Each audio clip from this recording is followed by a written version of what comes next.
The Omnivitae Event, Global Transformation and Response. Fear and confusion initially led to tragic clashes. In some areas, authorities overreacted. There were instances of police using force against visibly transformed individuals, mistakenly perceiving them as monsters or threats. Such responses echoed past crises where heavy-handed enforcement led to human rights abuses. For example, reports from pandemic lockdowns where enforcing curfews resulted in injuries and deaths. But these incidents quickly became unsustainable. As empathy spread, rank-and-file officers began literally feeling the pain of the people they policed. Imagine a riot squad facing a panic crowd, and suddenly the officers feel the crowd's fear and desperation flooding their own minds. In many cases, confrontations that escalated spontaneously. Neither side could tolerate the emotional feedback of harming the other. By the height of summer, violent crime and riots paradoxically subsided, not solely due to enforcement, but because would-be aggressors and defenders both reeled from newfound empathic shock at the thought of causing harm. Military organizations, for their part, underwent an extraordinary shift. Traditional war fighting between nations came to a standstill as ongoing conflicts literally ground to a halt. On battlefields from remote highlands to urban war zones, soldiers experienced an empathic ceasefire. Some scholars later noted it was as if the UN's global ceasefire appeal during COVID-19 had finally actualized, not by diplomacy alone, but via the biology of empathy. In active conflicts, troops on opposing sides reportedly sensed each other's humanity. In many cases they laid down arms, unable to continue fighting when the usual dehumanization of the enemy became impossible. Orders to continue combat fell on deaf ears, or rather, on minds overwhelmed by compassion and confusion. By August, the world's major militaries formally suspended offensive operations.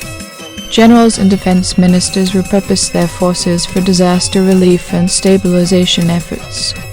The ethos became protect and care rather than seek and destroy.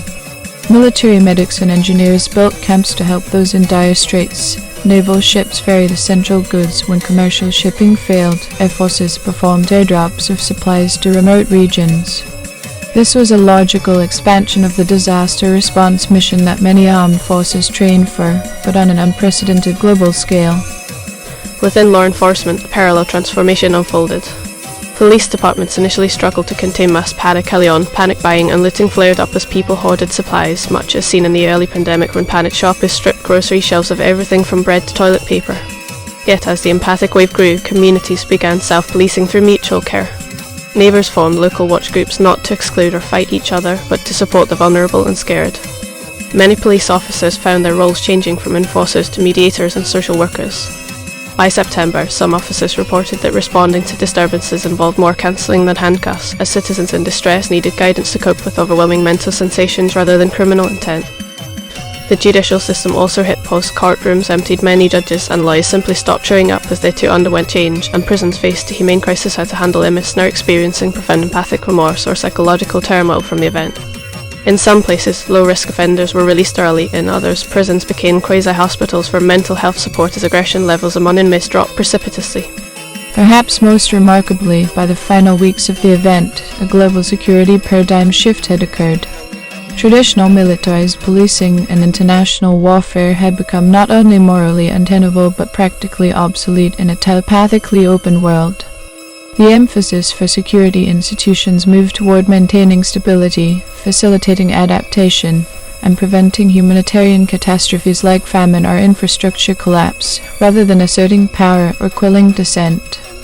In effect, the armies and police of the world, once tools of division or oppression in many eyes, found a new purpose as midwives to the birth of a transformed human society. Religious institutions, dogma faces the divine. As bodily mutations and psychic abilities spread, religious reactions spanned the spectrum from transcendent acceptance to apocalyptic fear. For billions of people, the Omnivitae event immediately took on spiritual significance. In the early weeks, many faith communities were paralyzed by shock. Houses of worship closed due to lockdowns, even as believers desperately sought meaning in the chaos. Soon, however, religious leaders and institutions had no choice but to confront what looked like the fulfillment or refutation of prophecy. The event's timing and nature sparked fervent theological debate. Some Christian and Islamic clerics proclaimed the event was the end times made manifest, the biblical transfiguration or Islamic signs of Qiyamah, interpreting wings and halos on people as literal angels or jinn. A number of evangelical and fundamentalist preachers initially railed that the mutations were the work of Satan or a false rapture meant to deceive the faithful. On the other hand, more liberal theologians posited that humanity was undergoing a God-driven evolution, a step toward the divine image. Eastern religions, from Hinduism to Buddhism, largely viewed the changes through the lens of awakening and karma. For many, empathic and telepathic traits resembled descriptions of higher consciousness long taught in mystic traditions. Conflicts and schisms were inevitable. Some congregations splintered over whether to embrace the transformed as blessed or to shun them as cursed. Incidents occurred where zealots attacked mutated individuals, calling them demons, tragically echoing how pandemic scapegoating in history led to persecution of those seen as othered. However, such violence was short-lived, not least because the assailants themselves soon mutated, undermining their own rhetoric. By July, a remarkable trend emerged. Many religious institutions began converging in message. The shared nature of the crisis prompted interfaith dialogue at an intensity never seen before.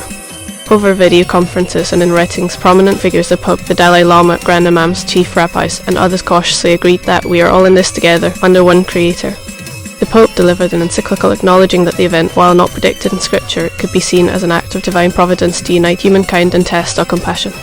In Mecca and Jerusalem, once gatherings resumed in limited form, imams and rabbis spoke of a new covenant, suggesting that whatever the source of Omnivitae, it had made humanity as one body, echoing religious metaphors about collective souls. Dogma did not change overnight, but doctrines subtly bent to accommodate new realities. For example, Christian theologians dusted off largely forgotten ideas of theses, human divinization, proposing that developing angelic traits and heightened empathy might be part of God's plan for elevating mankind. Islamic scholars revisited ideological texts and found verses they said could imply such an event, urging the faithful not to despair. Eastern spiritual leaders found their communities readily receptive. Many gurus had long spoken of an imminent global awakening. Indeed, some New Age and indigenous spiritual movements that had prophesied a great shift in consciousness felt vindicated. They became important bridges between organized religion and the legions of newly psychic individuals seeking guidance. Significantly, by the end of the 6 months, we witnessed a fusion of faith and action. Joint prayer and meditation sessions took place globally, often by a telepathic link as much as physical gathering. The empathic resonance made such collective spiritual practice extraordinarily powerful. Participants reported feeling each other's devotion directly, sometimes even claiming shared visions. While formal mergers of religions did not occur, a spirit of ecumenism and syncretism bloomed. In some locales, churches, mosques, and temples literally opened their doors to one another's congregants, sheltering those in need regardless of creed.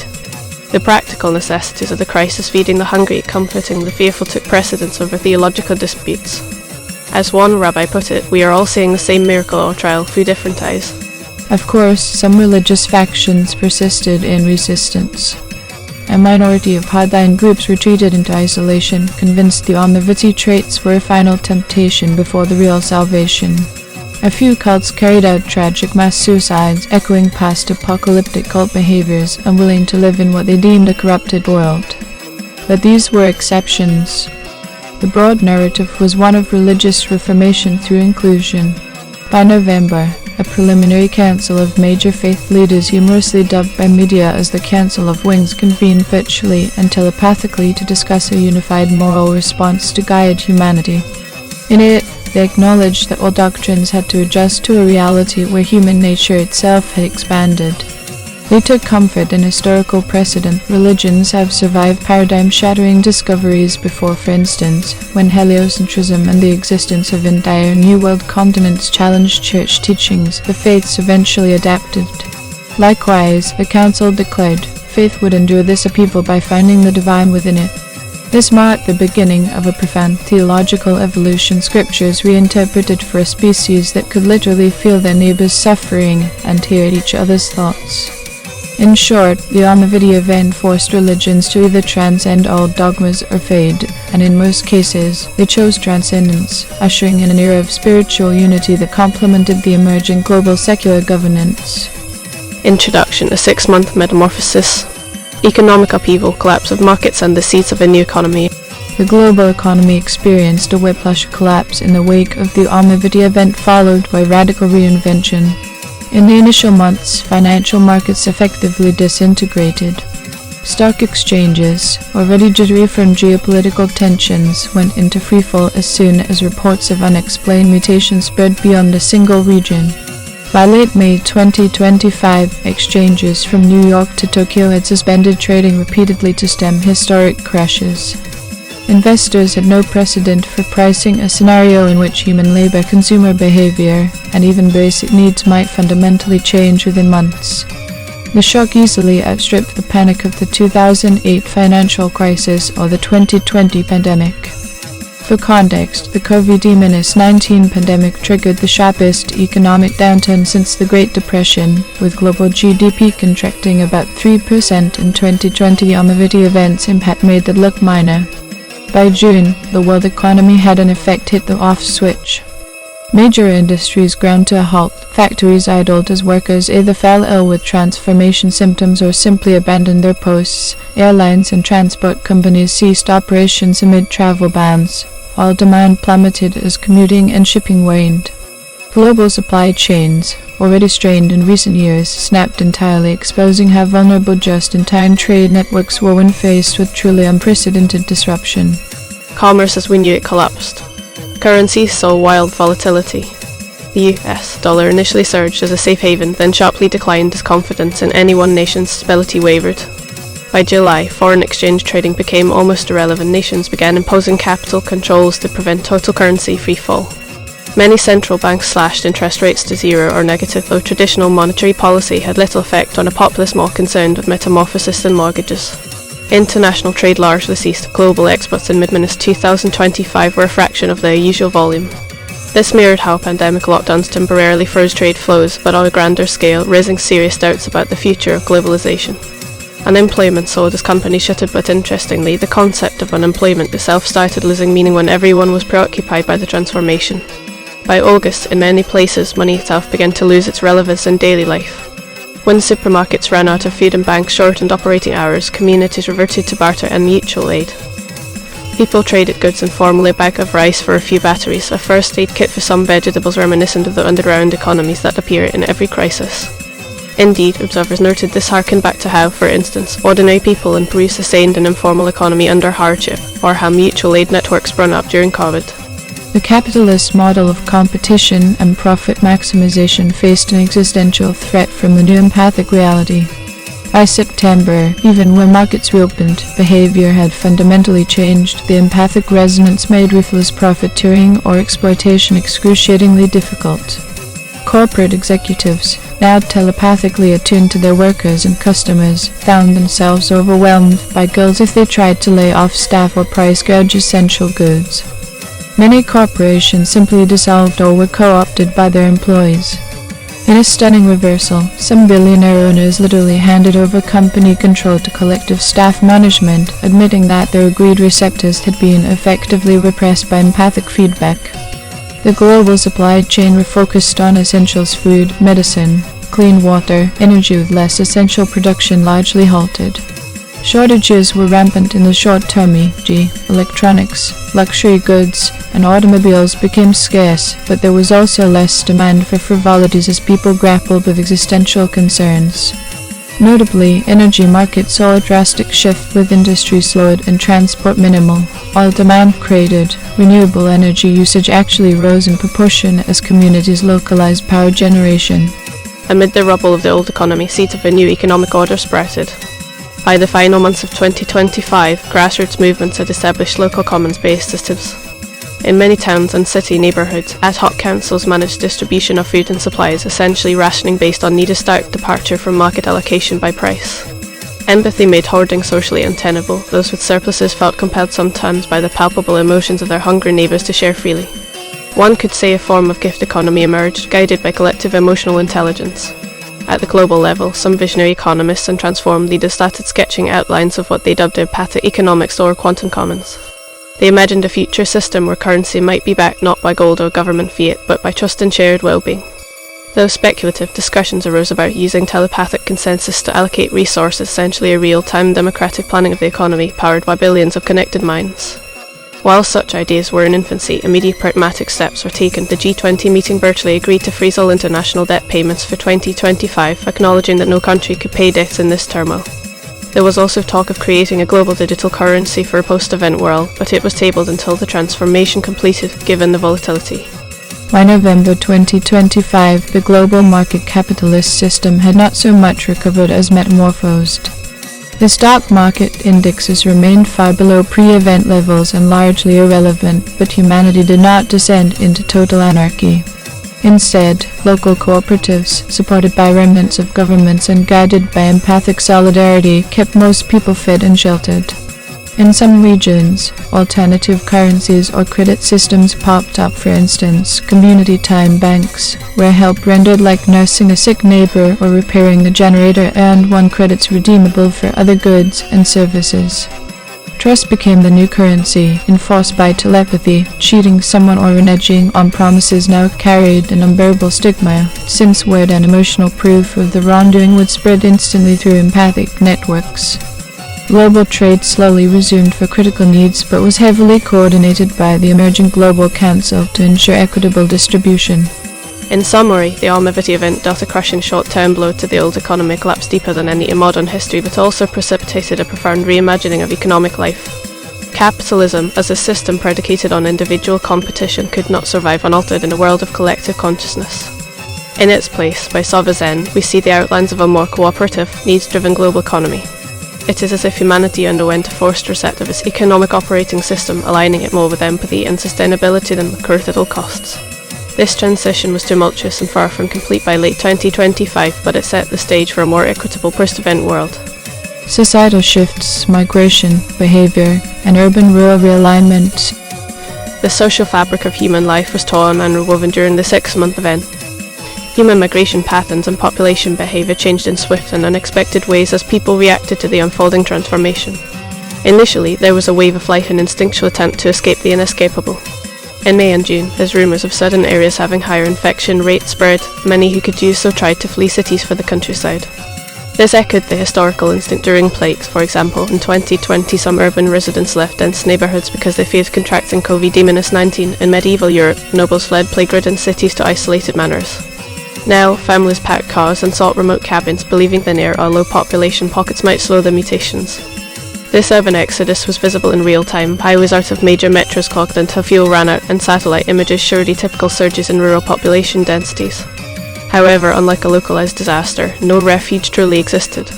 The airborne/empathic vector of Omnivitae ensured that even the most remote villages eventually felt its touch.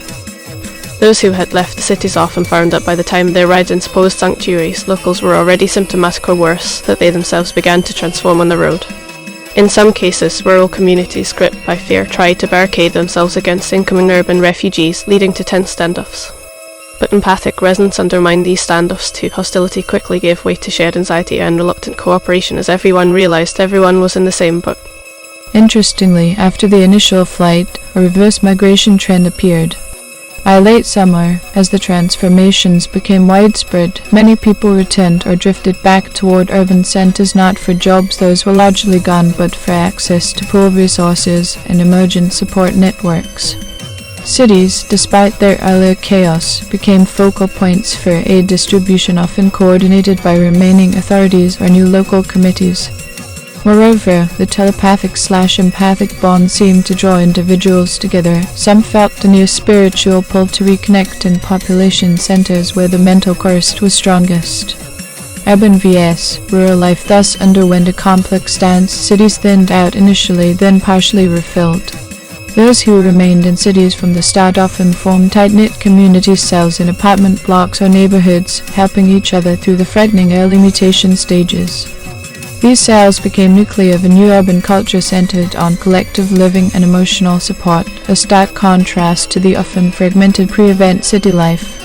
Urban landscapes also physically transformed, with traffic mostly absent and many commercial activities halted. Streets became strangely tranquil. In some places, wildlife ventured into the quiet city streets, just as during the 2020 anthropause, animals like deer and goats famously roamed towns when humans stayed indoors. City parks turned into impromptu meeting grounds where people at safe distances initially gathered to share experiences or food. Eyefall, one could see flocks of transformed humans flying above city skylines at dawn, or dusk. Those who had grown wings often found solace in flying together, creating a bizarre new facet of urban wildlife. On May 6, 2025, humanity unknowingly stepped into an irreversible metamorphosis. The Omnivitae Event began as a mysterious outbreak in airborne, fluid-borne, and empathically transmitted phenomenon that triggered physiological mutations across the globe. Within weeks, millions exhibited angelic or dragonic features, wings, scales, luminous eyes, accompanied by emerging empathic resonance and nascent telepathic abilities. No corner of the world was spared. By midsummer, it was clear that containment was impossible. The transformation spread faster than any contagion on record, defying borders and quarantines. Societies grappled with equal parts awe and panic as they realized that by November 6, 2025, the entire human population would be profoundly changed physically, mentally, and emotionally. In rural areas, life also changed dramatically. Small communities that were relatively self-sufficient suddenly found themselves on their own as outside supply chains broke down. Many farming towns reverted to something akin to pre-industrial self-reliance, with the twist of telepathy allowing rapid sharing of know-how and coordination. For example, if one farmer in a region discovered a way to ease the pain of a certain mutation stage with an herbal remedy, that knowledge might spread mind to neighbours without any phone call or internet article. This quantum information spread and mitigated some challenges of isolation. Empathic links also helped maintain a sense of social connection across distance. A farmer on one hill could feel the presence and goodwill of another farmer miles away, reducing loneliness. Rural populations generally faced the transformation with a bit less initial panic owing to low density and perhaps cultural attitudes of resilience, but when panic did occur, it was often because of waves of newcomers from the cities or fears of being forgotten by any national help. Over time, however, rural and urban communities developed a new symbiosis. Telepaths in rural zones kept city groups informed of agricultural production and needs, while urban hubs organized convoys impossible to trade goods with their hinterlands. The boundaries between city and country interests blurred as empathic understanding made it painfully obvious that each depended on the other. Cities needed food, rural areas needed the medical supplies or technical tools more likely found in cities. Another notable population behavior shift was a sharp decline in traditional family structures and routines at first, followed by a recoalescing of social units by choice rather than blood. Many families were separated during the initial chaos due to travel bans or quarantine rules, leading individuals to band together with whoever was nearby. Affinity groups emerged, small bands of people who perhaps were neighbors or strangers, but who went through the transformation side by side and formed deep bonds. Some have likened this to wartime camaraderie or the kinship in survival situations, but supercharged by actual empathic linkage. Traditional social distinctions, class, caste, ethnicity started to erode within these groups. What mattered was how well one could emotionally support and trust the others. In parallel, the concept of migration took on a new meaning in a telepathic world. Some people began roaming not out of desperation, but out of a curious call, and they felt drawn to certain places or communities through the psychic network.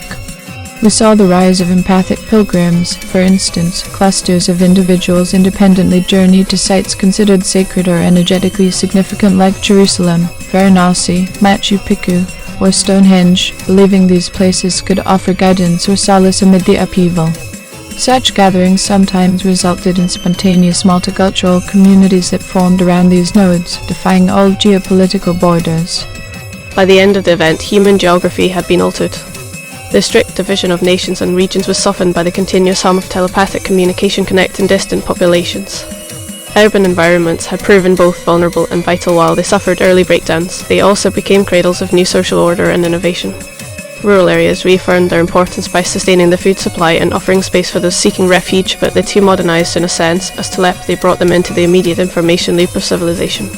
Population distribution did not radically invert. Cities were not abandoned en masse, nor was everyone rural, but mobility patterns did shift toward a more fluid, seasonally adaptive movement.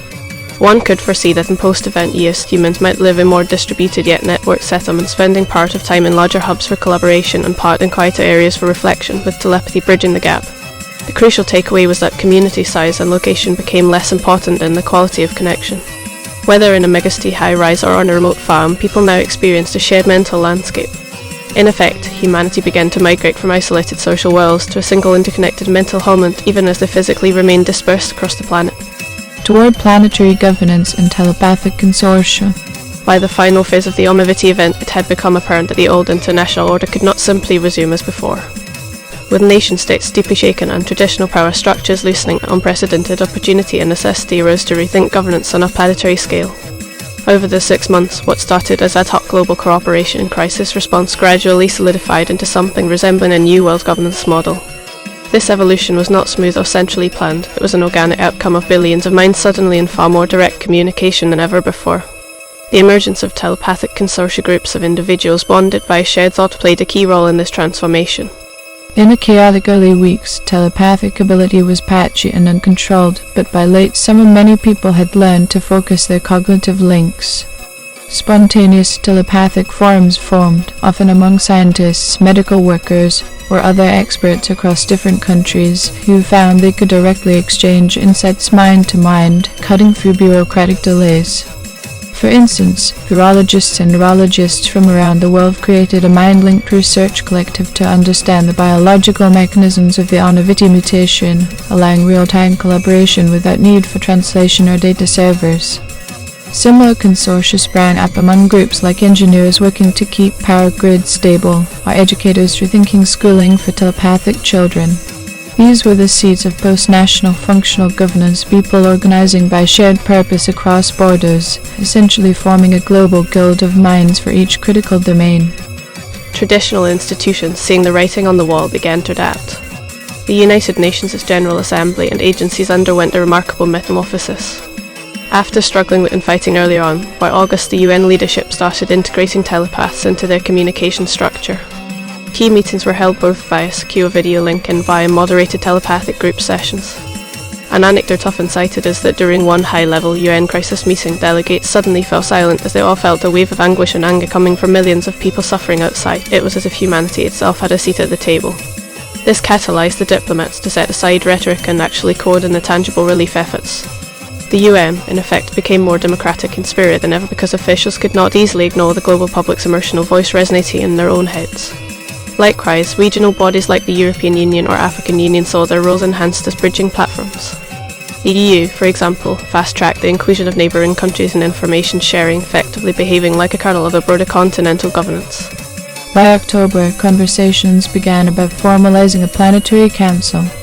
This would not quite be a one-world government in the old sense of a central authority, but rather a network of networks coordinating across telepathic consortia and what remained of governments. On October 24, 2025, significantly, United Nations Day, a provisional global summit was convened virtually. Uniquely, this summit had not only heads of remaining governments, but also representatives of non-state groups, a healer from an Amazonian empath community, a youth leader from a telepath coalition, a general from a NATO humanitarian task force, among others. The summit was chaotic and groundbreaking. Translation was largely unnecessary. Participants often understood one another empathically even if they lacked a common language. The outcome was a declaration, the Charter of Human Unity, stating that all decisions affecting humanity would henceforth consider the input of all humanity as felt through the new empathic connective tissue. While largely aspirational, it set a tone for the future. Essentially, global governance was shifting from a Westphalian system, sovereign states jealously guarding authority, to a holistic system where the unit of governance was the issue or community of interest, not the territory. Climate action, public health, economic stability, each was to be handled by a consortium of minds and institutions best equipped, irrespective of nationality. The telepathic consortia themselves grew more structured. One notable development was the formation of an empathic guidance circle, a group of wise individuals including elders, scientists, former statesmen and spiritual figures who maintained a 24/7 telepathic vigilance over global events. They acted as an early warning system for brewing conflicts or crises. If tensions or distress spiked in a region, the Guardian Circle would sense it and could quickly alert networks to respond, be it sending aid, mediators, or simply broadcasting calming emotional waves. Some drew parallels to the science fiction idea of a benevolent hive mind or the noosphere envisioned by Teilhard, to chart an 8-rate web of consciousness enveloping the Earth and transforming the global order. Indeed, Teilhard's century-old vision seemed to be coming true. The noosphere had arrived, and it was actively reorganizing our political and social structures. Nation-states did not disappear overnight in this saga, but their role fundamentally changed. Borders became almost irrelevant to communication and human solidarity. People joke that telepaths don't need passports. Traditional governments that tried to reassert old divisions found it impractical their citizens could circumvent censorship by simply thinking to contacts abroad, and could sense propaganda or lies by intuiting the emotions behind leaders' words. This unprecedented transparency meant governments had to operate more honestly and cooperate more, or else face instant loss of credibility.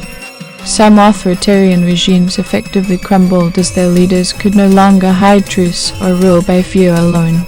In their place, local councils took up governance, often coordinating with the broader telepathic networks rather than a distant capital. Governments declared states of emergency, cities fell eerily silent under curfews, and everyday life ground to a halt. Travel bans and lockdowns reminiscent of early 2020 returned with a vengeance by late May 2025. Most nations had sealed borders, veering how in 2020 nearly 75% of global destinations closed their frontiers during the pandemic. In city after city, once guarded streets emptied. Times Square in New York City stands deserted during a lockdown, an echo of how major urban centres fell silent as the Omnivitae Event spread. In spring 2020, up to 75% of countries had closed their borders amid the COVID-19 pandemic, a precursor to the far more pervasive shutdowns of late 2025. The world faced an unprecedented challenge, a transformation of the human condition itself. What followed was a cascade of geopolitical, social, and economic upheaval, some chaotic and violent, others surprisingly hopeful as humanity navigated 6 months that reshaped civilization. By November 6, 2025, as the transformation reached completion, humanity had in many ways formed a single social organism with decentralized, responsive control nodes. It wasn't a utopia or perfectly efficient by any means. Disagreements and cultural differences still existed, but the way of resolving them now leaned towards understanding through shared mental perspective. One commentator described it thus: "We have attained what the League of Nations and the United Nations aspired to but couldn't achieve, not a global government imposed from the top, but a global governance born from the collective will of the people." In practical terms, this manifested in things like global referendums held via empathic consensus. People would literally feel the majority sentiment and align decisions accordingly and in rapid coordination on issues that previously dragged through diplomatic wrangling. A dramatic illustration came in the realm of nuclear weapons and WMDs. Early in the event, there was deep worry about instability. What if a nuclear-armed government panicked? In fact, by the end, the opposite occurred. Widespread empathic unity created immense pressure to disarm. Citizens felt the existential dread of living under apocalyptic weapons and demanded change. By late 2025, the Telepathic Consortia had facilitated an agreement among nuclear states to place all warheads under a single international monitoring system with the aim of phased dismantlement. The trust needed for such a step was enabled by the new transparency. It's hard to lie about warhead stockpiles when dozens of minds from around the world are in tune with those managing them. In summary, the Omnivitae Event catalyzed the evolution of governance from competing nation-states toward a planetary coordination network grounded in our shared empathy and cognition. The narrative of these 6 months shows a flickering start of what might become a true global civilization. As one might quote, humanity realized that in facing this outside, universal threat of transformation, our differences vanished and we finally recognized our common bond. The Telepathic Consortia and Planetary Council forming by November 2025 were not the end state, but the beginning of a long journey to develop political structure suited to a new kind of human being, Homo empathicus, governing by the guiding principle that when one of us suffers, all of us feel it. Environmental healing, empathic consciousness, and the planet. Amid the social and political maelstrom, the Unveiled event also cast a striking light on humanity's relationship with the environment. As human activity came to an abrupt slowdown during the 6 months, the planet experienced a remarkable, albeit unplanned, breather. By mid-Minus 2025, planes were largely grounded, factories idle, and millions of cars stayed parked. The effect on emissions and pollution was dramatic. Scientists noted that by early summer, carbon emissions had plummeted worldwide. Satellite data showed clear skies over industrial regions and a sharp drop in air pollutants. This echoed but far exceeded the environmental impact seen during the 2020 pandemic lockdowns, when daily global CO2 emissions temporarily fell by about 17%. In 2025, at the peak of the Omnivitae shutdowns, emissions in some countries likely fell by a quarter or more, a reduction unimaginable in normal times. The climate community was astonished in a darkly ironic way. A human existential crisis had delivered what decades of climate negotiations could not, an immediate cutback in fossil fuel burning. By November, preliminary analysis suggested the year 2025 would record the steepest annual drop in CO2 emissions in modern history, potentially on the order of 10-15% globally, dwarfing the 7% drop of 2020. That anthropos this lull in human interference yielded quick environmental responses. Wildlife biologists documented animals venturing into areas long dominated by people. Reports flooded in: sea turtles nesting en masse on once crowded beaches, deer grazing in city parks undisturbed, even whales approaching nearer to shipping lanes as vessel traffic quieted.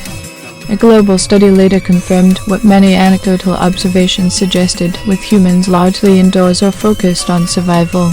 Wildlife changed its behavior, expanding into new habitats. In numerous places, vegetation started to reclaim urban spaces at median sprouted grass and wildflowers, and without constant maintenance crews, some roadsides turned into spontaneous greenbelts by summer's end.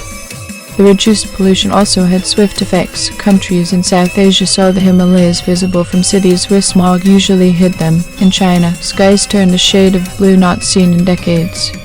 Rivers ran clearer as industrial effluents dropped off. Environmental scientists likened it to the earth healing by default during our absence. More profound than these physical changes, however, was the impact of empathic consciousness loops on how humans perceive the environment. As empathic and telepathic faculties grew, many people reported a kind of ecological awakening. It wasn't just human-to-human empathy that intensified. There were widespread accounts of humans feeling a deep emotional or almost telepathic connection to other living beings and nature itself. While hard to quantify, a significant portion of the transformed populace described experiencing the pain of a clear-cut forest or the distress of animals in degraded habitats as if it were their own. This had an immediate behavioural effect. Even in the middle of the crisis, people became reluctant to engage in actions that harmed the environment. Loggers, for example, found themselves unable to continue business as usual. Some described breaking down in tears when trying to start their chainsaws, overcome by a sense of the forest's voice. Fisherfolk who went out to sea felt pangs of sorrow handling large catches, and many stopped, realising the fish were no longer just commodities. In short, an empathic feedback loop with the biosphere emerged, making environmental harm a viscerally felt trauma for humankind. This feedback loop also sparked a wave of grassroots environmental action even amidst the turmoil. Local communities took advantage of the pause to start restoration projects. It was common to see neighbours collectively planting trees in vacant lots or along streets, almost as a reflex to replace what had been lost. In agricultural areas, many farmers, now sensing the land more keenly, shifted toward organic and regenerative practices spontaneously as they could feel the soil's health. One farmer reportedly said, "The earth under my feet feels alive and suffering. I can't in good conscience drown it in chemicals anymore." Such sentiments were echoed globally.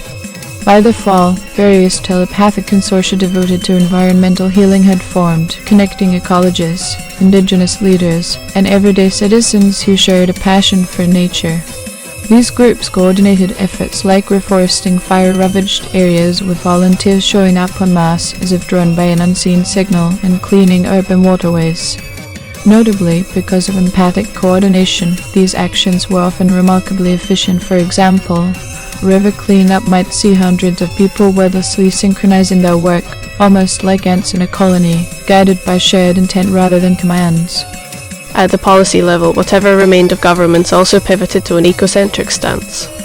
It became politically and morally impossible to ignore issues like climate change when the entire populace felt directly connected to the climate system's well-being. During the Global Summit in October, one of the few unanimous agreements in the Charter of Human Unity was a commitment to planetary stewardship.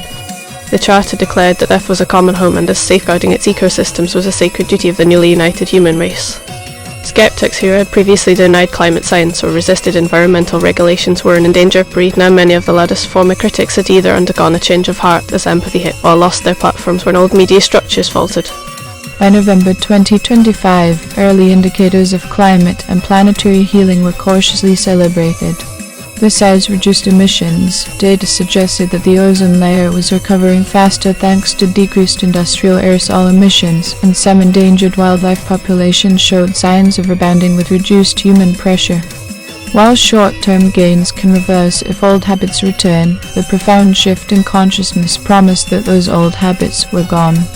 Humanity, feeling itself as part of a larger living system, signaled a readiness to live more harmoniously. One could say the event accomplished an eco-spiritual transformation that environmental activists had long dreamed of. Humans internalized the reality that the biosphere is an extension of ourselves.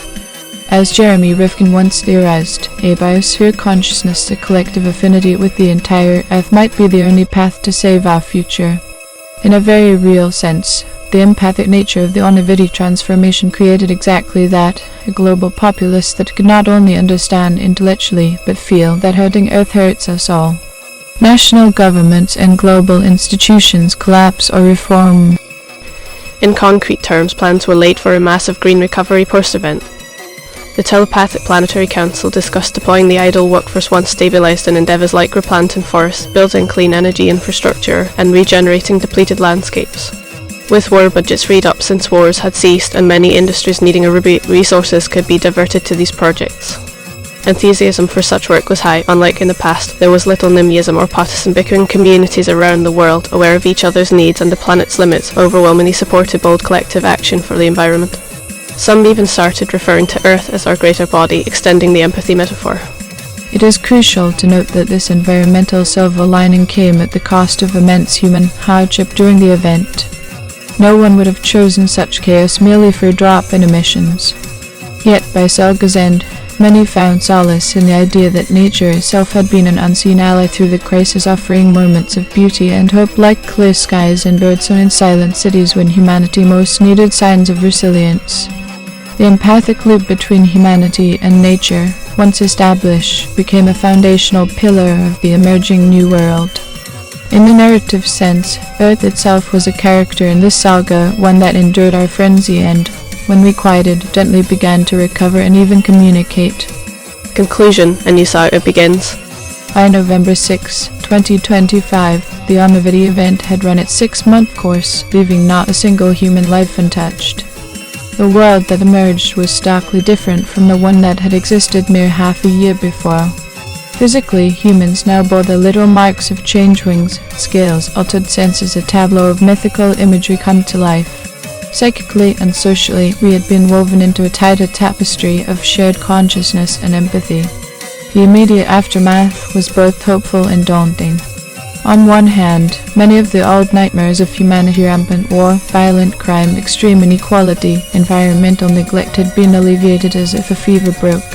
The transformation forced a kind of reckoning that led to unprecedented peace and solidarity. Weapons went silent and hearts opened. On the other hand, the practical challenges of rebuilding civilization on new principles were just beginning. The global institutions were in flux, economies in shambles, and billions of individuals were still adapting to their new bodies and minds. It was as if humanity had collectively gone through a near-death experience and woken up reborn, with both the trauma of the ordeal and the euphoria of survival and enlightenment. In this hybrid narrative analysis, we have traced the geopolitical, economic, military, religious, technological, and environmental arcs of those critical 6 months. Each facet of society, governments, armies, faiths, markets, communities, and the Earth itself collapsed, transformed, or reformed in response to the Omnivitae Event. The realism of the response, supported by historical parallels and scholarly insight, grounds the speculative grandeur of the scenario. We saw that even in fiction, human behaviour under extreme conditions often mirrors truths of our past. Fear can trigger scapegoating and conflict, yet shared crisis can also catalyse unity and innovation. The narrative showed nations stumbling when acting alone, but finding strength when embracing a common purpose. It highlighted how technology like telecommunication initially helped but was soon surpassed by a more profound quantum connectivity of minds, fulfilling long-held dreams of global consciousness.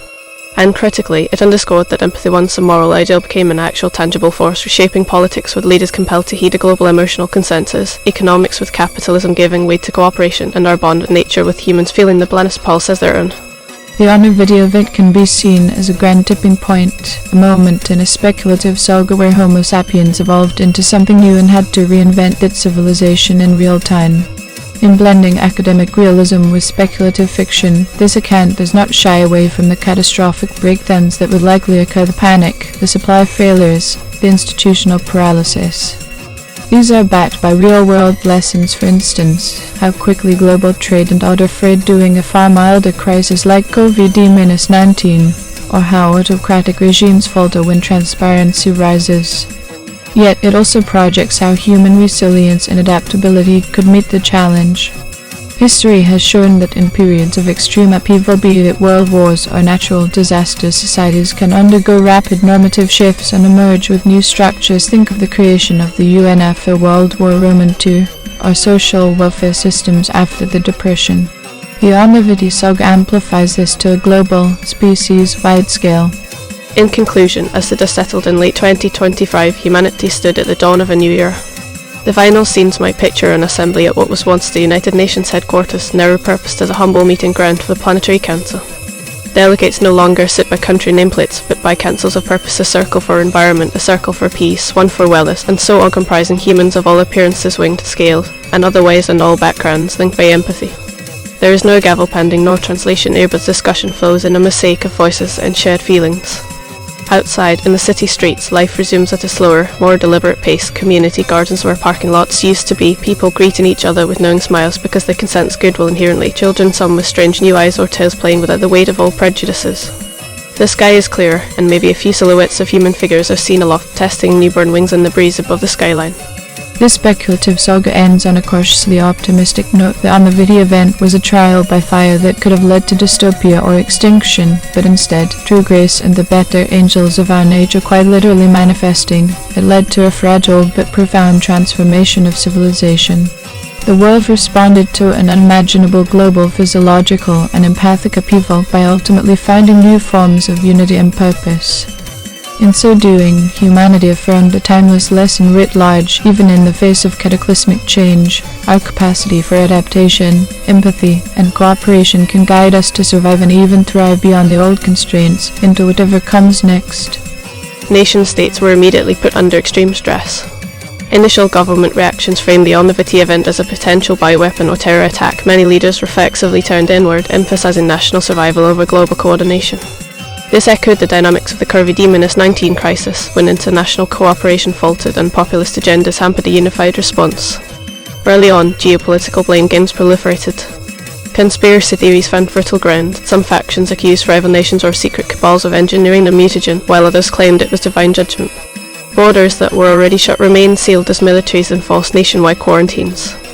International institutions struggled to keep pace. The World Health Organization and CDC issued urgent research appeals, but as with the pandemic, they faced a collective international cooperation failure in the opening weeks.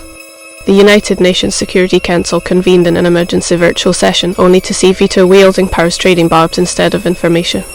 By June, however, the sheer universality of the event began breaking down political barriers. As every country saw its citizens affected, the usual SBS, the rhetoric became untenable. A poignant parallel emerged from history. In 1987, U.S. President Ronald Reagan mused at the UN that humanity's differences might vanish if we faced an alien threat from outside this world. Now, in 2025, that outside threat was inside everyone. The Omnivitae transformation, though not an alien invasion, served as Reagan's hypothetical come to life, forging a common bond of crisis.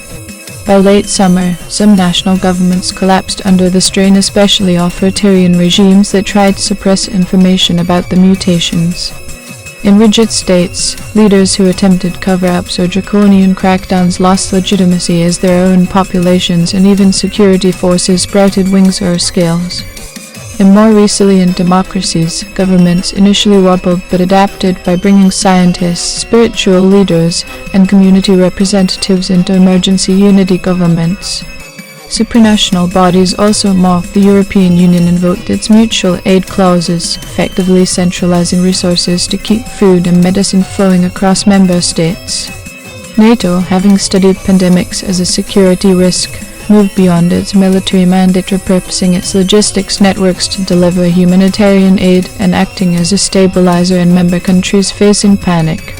Even adversarial nations opened back-channel communications, realizing that traditional conflict was futile when their soldiers and citizens alike were all experiencing the same evolution. By September, as the tipping point of global change neared, a provisional World Council, informally dubbed the Telepathic Assembly, had formed. Through weekly video conferences and, notably, through direct empathic/telepathic contact among the newly awakened, representatives from nearly all nations and cultures began sketching the outlines of a planetary framework to address the crisis jointly. It was a halting, chaotic process, but it marked the first step toward a post-national governance model born directly from a shared human transformation. Military and law enforcement from control to adaptation. In the early stages, militaries and police forces around the world were on the front lines of the response and often out of their depth. Initially, many governments treated the event as though it were a deadly pandemic or biochemical attack. Armed forces were mobilized to enforce quarantines, guard research labs, and maintain public order. Nearly every state had precedent for this. During COVID-19, militaries worldwide took on roles ranging from medical support to logistical supply lines and even law and order enforcement. In 2025, these roles amplified. Soldiers set up field hospitals for those undergoing painful early mutations. National Guard units delivered food to lockdown neighborhoods. Police enforced curfews in cities teetering on the brink of riots. However, the efficacy of brute force was short-lived. By June, the Omnivitae mutations were affecting the security forces themselves. Entire platoons woke up with unexpected wings or telepathic sensitivity, blurring the line between those enforcing order and those told to stay indoors.